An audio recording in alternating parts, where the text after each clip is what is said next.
नमस्कार, आपके साथ मैं हूं रंजना सिंह राठौड़। मॉनसून हमारे देश में दस्तक दे चुका है और उसके साथ ही दस्तक हो चुकी है तबाही की। जो तस्वीरें गुजरात से सामने आ रही हैं वो दिल दहला देने वाली है। पिछले 7 सालों में इतनी बारिश नहीं हुई जितनी पिछले 12 घंटों में सूरत में हो गई। और हर जगह सिर्फ और सिर्फ पानी नजर आ रहा है और जनजीवन पूरी तरीके से अस्त व्यस्त हो चुका है। और आने वाले 7 दिनों की बात करें तो 20 राज्यों में मॉनसून कहर बरपाएगा। इसके अलावा झारखंड में तो बिजली गिरने की भी चेतावनी जारी की गई है। देश के अलग अलग राज्यों में बाढ़ बारिश की जो तस्वीरें सामने आ रही हैं, ऐसे में आप सभी का जानना बहुत जरूरी है कि जब बारिश भयावह हो रही हो उस वक्त आप कैसे अपने और अपने परिवार का बचाव करें। और अगर आपके इलाके में बाढ़ ही क्यों ना आ गई हो, भगवान ना करे, तो कैसे आप अपने आप को सुरक्षित रख सकते हैं, पहले आपको क्या एहतियात बरतने हैं, बाढ़ के बाद और बाढ़ के दौरान किस तरीके से प्रिकॉशंस लेने, ये सब कुछ इस वीडियो में आगे हम आपको बताएंगे, इसलिए वीडियो में अंत तक हमारे साथ बने रहिएगा। आपके इलाके में देखिए अगर बारिश आती है जिस भी राज्य में, सबसे पहले तो रेगुलर रेडियो न्यूज़ से अपडेट लें, अखबार अगर पढ़ते हैं तो अखबार से अपडेट लेते रहें और उसी के अनुसार आप अपने परिवार के साथ आगे की अपनी लाइफ को प्लान करें, यानी कि मॉनसून तक कम से कम।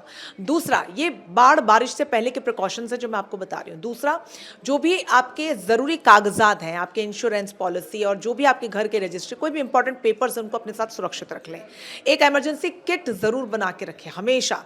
उसमें आपके कुछ कपड़े होने चाहिए ज़रूरत के अनुसार।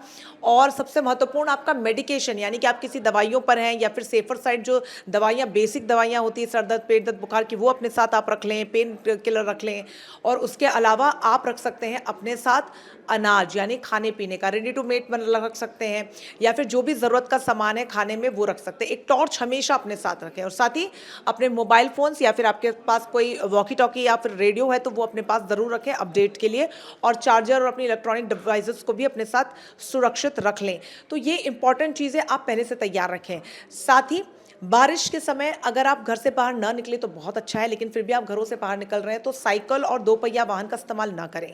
आप 4 पहिया वाहन का इस्तेमाल कर सकते हैं। कभी आप ड्राइव कर रहे हैं और बीच में फंस जाए तो गाड़ी से बाहर ना निकलें।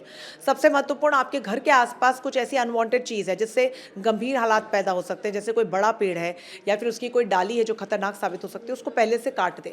आप पहले से ऐसी कोई संभावना ना बनने दें कि जिससे बारिश या तेज़ हवा या आंधी के दौरान आपको या परिवार को किसी को नुकसान हो सकता है। साथ ही आपके आसपास जितने भी लोग हैं आपके परिवार में, आपके लव्ड वंस, उनके साथ संपर्क बना के रखें, पहले से उनको सचेत करके रखें और अपने पेट्स को भी आप ध्यान से संभाल के रखें इस दौरान।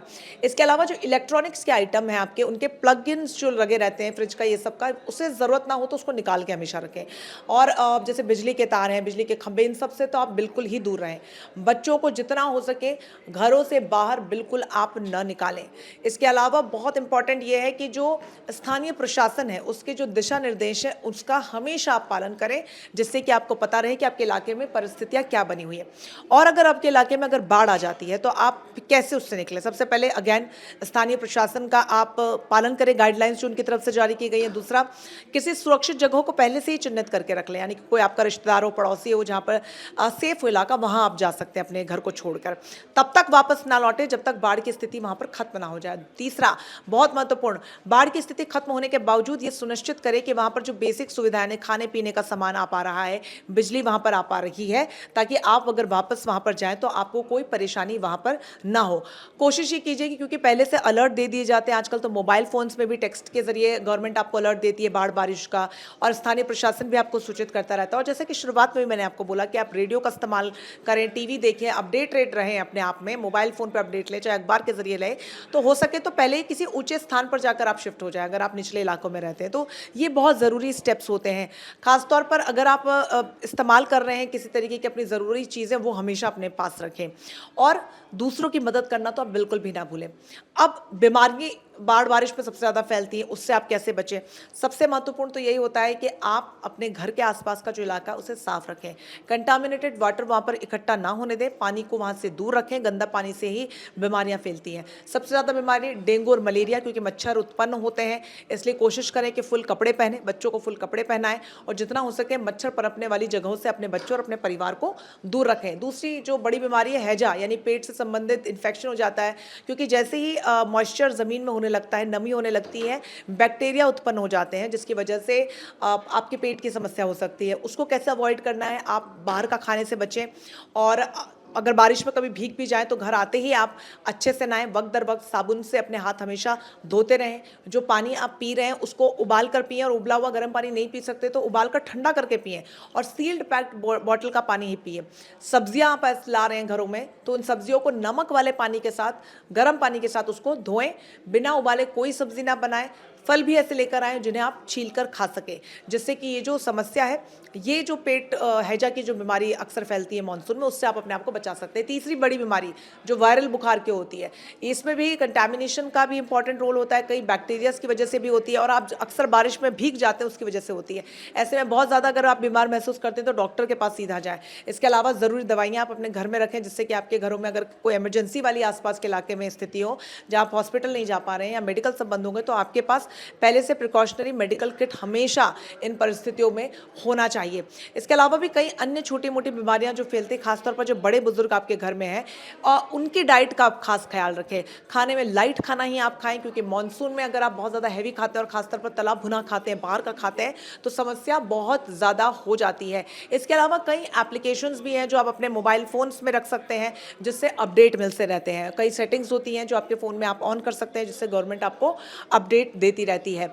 बाढ़ वाले क्षेत्र में समस्या ये आ जाती है कि पानी एकत्रित हो जाने की वजह से कई जगह पर गंभीर बीमारियां तो फैलती ही हैं, लेकिन आप जब वापस लौट कर जाते हैं तो सड़कें टूट जाती हैं, या फिर कहीं पर थोड़ा थोड़ा पानी फिर भी जमा रहता है। ऐसे में घर में शिफ्ट होने के तुरंत बाद बाहर निकलने की कोशिश ना करें। कुछ दिन हो सके, अगर आप नौकरी पेशा इंसान हैं तो छुट्टियां ले लें, क्योंकि कई जगह सड़कें धंसने की खबर सामने आती है, कई जगह गड्ढे हो जाते हैं, और आप अगर बाइक से जा रहे हैं या 4 व्हीलर से भी जा रहे हैं तो कोई भी बड़ा हादसा भी हो सकता है, तो उससे भी आपको बचना है, इसलिए आपको सतर्क रहना है। इसके अलावा आपको जो महत्वपूर्ण बातें ध्यान में रखनी है वो ये कि आपको एक सुरक्षित स्थान पहले से बना के रखना है, जिससे कि वक्त रहते अगर बाढ़ की परिस्थितियों में कहीं आपके परिवार वाले अलग अलग जगहों पर फंस जाए तो उनको पता हो कि किसी तरीके से रीच आउट करके उस जगह पर जाया जाए, या स्थानीय लोगों की प्रशासन की मदद लेकर उस जगह पर जाया जाए और वहीं पर सारा परिवार मिल पाए। तो ये पहले से आपको अपने परिवार वालों के साथ कम्युनिकेशन करना होगा। और उस सबसे भी महत्वपूर्ण ये है कि आपको हर परिस्थितियों में ये जो जानकारी इस वक्त मैं आपको दे रही हूँ, ये जानकारी आप अपने आस पड़ोसियों को, अपने परिवार वालों को, अपने बच्चों को, घर में बुजुर्गों को ज़रूर बताएं समय आपके पास हो, क्योंकि इन्हीं जानकारियों की बदौलत आप अपने आप को सुरक्षित रख पाएंगे, महफूज रख पाएंगे। और जिस तरीके से अब एडवाइजरी मौसम विभाग की तरफ से जारी की गई है, जहां पर अगले 1 से 2 हफ्ते में 20 से ज़्यादा राज्यों में बारिश कहर बरपाएगी, तो अगर उन राज्यों में आपका राज्य भी है, क्योंकि मानसून पूरे देश में आएगा, हो सकता है आपके राज्य में पहले आ गया हो, किसी राज्य में बाद में आए, तो आप पहले से इन कदमों को उठाइए। वो कहते हैं कि precaution is better than cure, तो हमेशा प्रिकॉशंस पहले से लेकर रखें। और सबसे महत्वपूर्ण जो मैंने आपको बताया कि एक मेडिकल किट, एक इमरजेंसी किट अपने पास आप जरूर रखें। उम्मीद है ये जानकारी आपने ध्यान से सुनी होगी, और इस जानकारी को अपने लव्ड वंस के साथ भी साझा करें, जिससे कि ऐसी परिस्थितियों में वो अपने आप को सुरक्षित रख सकें। फिलहाल के लिए बस इतना ही, फिर मुलाकात होगी। दीजिए इजाजत, नमस्कार।